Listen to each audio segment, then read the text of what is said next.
O Senhor esteja convosco. Ele está no meio de nós. Anúncio da boa nova de nosso Senhor Jesus Cristo, segundo Mateus. Glória a vós, Senhor. Aquele tempo, enquanto Jesus subia para Jerusalém, ele tomou os 12 discípulos à parte e, durante a caminhada, disse-lhes: Eis que estamos subindo para Jerusalém. O Filho do Homem será entregue aos sumos sacerdotes e aos doutores da lei. Eles o condenarão à morte e o entregarão aos pagãos para zombarem dele, para flagelá-lo e crucificá-lo. Mas no terceiro dia ressuscitará. A mãe dos filhos de Zebedeu aproximou-se de Jesus com os seus filhos e ajoelhou-se com a intenção de fazer um pedido. Jesus perguntou: O que tu queres? Ela respondeu: Manda que esses meus 2 filhos se sentem no teu reino, um à tua direita e o outro à tua esquerda. Jesus então respondeu-lhes: Não sabeis o que estáis pedindo. Por acaso podeis beber do cálice que eu vou beber? Eles responderam: Podemos. Então Jesus lhes disse: De fato, vós bebereis do meu cálice, mas não depende de mim conceder lugar à minha direita ou à minha esquerda. Meu Pai é quem dará esses lugares àqueles para os quais ele os preparou. Quando os outros 10 discípulos ouviram isso, ficaram irritados contra os 2 irmãos. Jesus, porém, chamou-os e disse: Vós sabeis que os chefes das nações têm poder sobre elas e os grandes as oprimem. Entre vós não deverá ser assim. Quem quiser tornar-se grande, torne-se vosso servidor. Quem quiser ser o primeiro, seja vosso servo. Pois o Filho do Homem não veio para ser servido, mas para servir e dar a sua vida como resgate em favor de muitos. Palavra da salvação. Glória a vós, Senhor. Que as palavras do Santo Evangelho perdoem os nossos pecados. Que assim seja. Amém. Um pequeno comentário, uma pequena meditação da palavra de Deus. Me chamou a atenção essa frase do versículo 18 da primeira leitura do profeta Jeremias. Vinde para atacarmos com a língua e não vamos prestar atenção a todas as suas palavras. Chama atenção porque nós observamos exatamente quando se quer destruir a vida de alguém, faz uma fofoca, inventa alguma coisa e conta esta fofoca, esta coisa para todo mundo. E sobretudo para as pessoas que são mais próximas daquela pessoa que quer ser atingida. Em pouco tempo se destrói reputação, se destrói trabalho, se destrói uma série de coisas. Quantas e quantas famílias, quantas e quantas pessoas, irmãos, né, que estão brigados por causa disso.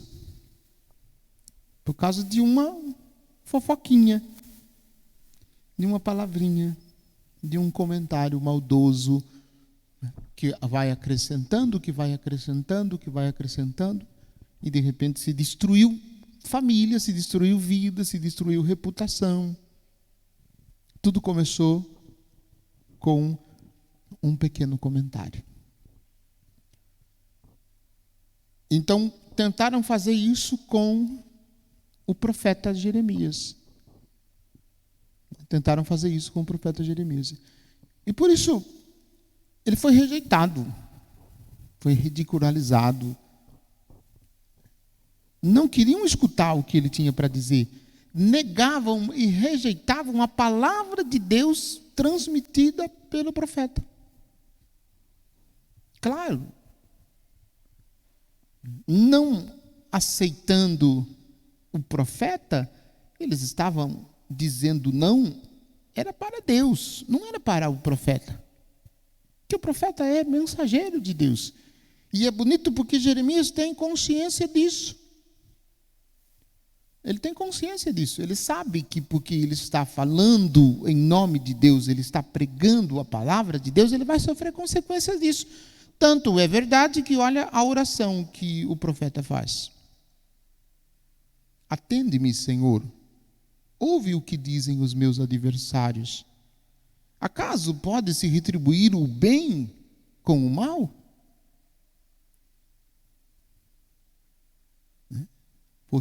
Se fosse eu ia rezar a pedir fogo do céu para acabar com ele. Estão falando mal de mim. E eu vou rezar para o Senhor, manda fogo, consome eles de uma vez. Desaparece com eles. Né? Assim, eu faria assim, não sei vocês, mas eu faria assim. Né? Porque eu não sou tão bonzinho assim, né? E o profeta reza a Deus, pedindo que Deus escute a oração deles e pede a Deus força para não retribuir o mal que ele está sofrendo com o mal, mas que ele possa devolver para aqueles que estão perseguindo o mal que ele está recebendo com o bem. Com o bem. Fazer o bem para aqueles que nos fazem o mal? Fazer o bem para aqueles que falam mal da gente? Fazer o bem para aqueles que fazem fofoca da gente? E isto exige de nós um grau de maturidade e de intimidade com Deus e de conversão profundo. Profundo. E Jeremias fica sozinho. Jeremias fica sozinho. Ouvi um comentário de um bispo que eu achei interessante, que para a Bíblia, a voz do povo não é a voz de Deus. Que popularmente a gente diz, né, que a voz do povo é a voz de Deus. Mas para a Bíblia, não. A voz do povo não é a voz de Deus. Porque no caso, estava todo mundo contra Jeremias. Ele está sozinho. Ele está sozinho. E Deus honrou, Deus permaneceu fiel àquilo que ele tinha prometido. Deixou o profeta sofrer um bocado, sofreu muito. O profeta Jeremias é um dos profetas que mais sofreram. Mas Deus honrou tudo o que prometeu. Deus cumpriu tudo o que prometeu.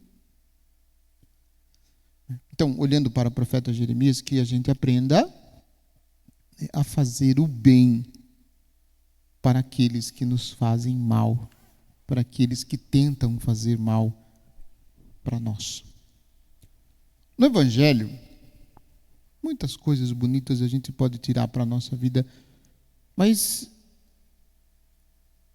um versículo que me tocou e que me chamou a atenção, e que eu quero só fazer um comentário sobre este versículo, que é justamente o versículo 17 do capítulo 20 do Evangelho de Mateus, que diz assim: enquanto Jesus subia para Jerusalém, ele tomou os 12 discípulos à parte e, durante a caminhada, disse-lhes, versículo 18, aí ele fala da cruz. Fala que ele vai subir para Jerusalém para sofrer o mistério da cruz. Os sumos sacerdotes e os mestres da lei condenarão à morte. Jesus partilha com os seus discípulos uma realidade dura, uma realidade difícil, uma realidade que ele vai experimentar, o mistério da cruz. E os discípulos não entenderam. Os discípulos não compreenderam. Tanto é verdade que Jesus faz a descrição do mistério da cruz que vai acontecer com ele, a mãe dos filhos de Zebedeu. Não sei se eu fico se eu fico triste com os filhos de Zebedeu ou com a mãe deles, né? A mãe chega para Jesus e diz: Senhor, eu quero que faça o que eu vou pedir. O Senhor já perguntou logo antes dela falar, o Senhor já percebeu. O Senhor diz: o que tu queres? Ela diz: manda que esses 2 meus filhos se sentem no teu reino, uma à tua direita e outra à tua esquerda. É coisa ruim o que ela está pedindo para os filhos? Não. Não é coisa ruim. Mas diante do anúncio do mistério da paixão, pedir uma coisa desse jeito é descabida. Ela não entendeu o que Jesus falou do mistério da cruz. E aí eu fico pensando, assim como a mãe dos filhos de Zebedeu não entendeu, será que nós entendemos quando Jesus, nosso Senhor, nos fala do mistério da cruz? Será que nós entendemos? Porque muitas vezes a gente quer, né, olhando a cruz enquanto, né, um elemento que a gente coloca nas costas, de repente a gente quer aliviar o tamanho da cruz, né? Cortar um pedaço, né, da cruz, para a cruz ficar mais leve. Ou então a gente acha que só a nossa cruz é que é pesada. Só nós temos cruz para carregar. Mas se a gente olha ao nosso lado, a gente percebe que se a nossa cruz está pesada, existem pessoas com cruz muito mais pesada do que a nossa. Muito mais pesada do que a nossa. Então, o que nós temos que fazer é pegar a cruz, né, abraçar a cruz, como disse Jesus em outro texto, e seguir. Seguir para onde? E seguir quem? Seguir os passos de Jesus. Para onde? Para onde Ele for. Para onde Ele quiser.